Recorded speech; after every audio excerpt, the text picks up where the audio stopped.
21ஆம் நாள். ஜிம்முக்கு கொஞ்சம் சீக்கிரம் போனாலே இதான் நண்பர்களே பிரச்சனை. இருக்கிற கூட்டத்தில் மிஷினே கிடைக்க மாட்டேங்குது. பலாப்பழத்துல ஈ முக்கிற மாதிரி முக்கிறாங்க. ஒர்க் அவுட் முடிஞ்சு திரும்ப வந்தோடனே ஒரு மேரேஜ் ஃபங்க்ஷன் அட்டன் பண்ண வேண்டியது இருந்தது. அதுக்கு கிளம்பிட்டேன். எல்லாரும் மேரேஜ் முடிஞ்சு திரும்ப வந்துட்டு இருக்கும்போது தான் நாங்கள் உள்ள என்ட்ரியை கொடுத்தோம். அதனால பனிஷ்மெண்ட்டுக்கு இந்த உப்புமா தான் கிடைச்சது. ஃபங்க்ஷன் முடிச்சுட்டு ஆஃபீஸுக்கு போனோன்னா ஒரு நானி உயிருக்கு போராடின்னு இருந்தான். மதிய உணவுக்கு சோறு எதுவும் கொண்டு வரல. அதனால கொண்டு வந்த 4 முட்டை சிக்கனி உள்ள தள்ளிட்டேன். மந்த் எண்டுன்றனால ஸ்டாக் செக் பண்றதுக்கு ஒரு புது நோட்டீஸ் போட்டிருந்தோம். அப்பதான் எனக்கு தெரிஞ்சது இந்த மந்த் மிஸ் ஆனது மொத்தம் 3 ப்ராடக்ட். அந்த 3 ப்ராடக்ட்டையும் பின்னாடி எழுதி வச்சுருக்கிறேன். இப்படி ஒரு ஸ்ட்ரிக்டான கடலை முத்து இருந்து இந்த ப்ராடக்ட்ல எப்படி மிஸ் ஆச்சுன்னு தெரியல. அதான் யோசிச்சுனே இருந்தேன். கண்டிப்பா கண்டுபிடிச்சிருவோம் நண்பர்களே.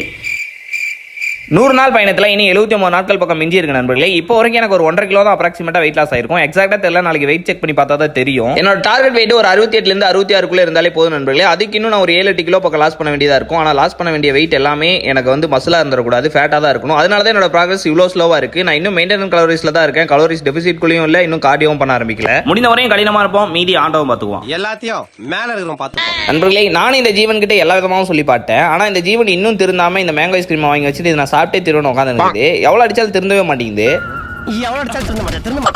இன்று இரவு வயிற்றுக்கு விடுமுறை நண்பர்களே. எந்த உணவுமே எடுத்துக்கல. அதை புரிஞ்சுக்காம இந்த வயிறு இரவு முழுவதும் டமடுமா அச்சுக்கனே இருக்கிறான். 6 வேளை சோறுனால மேற்கொண்டு நொறுக்கு திணி வேற திங்கிற குடும்பம்னா நாங்க.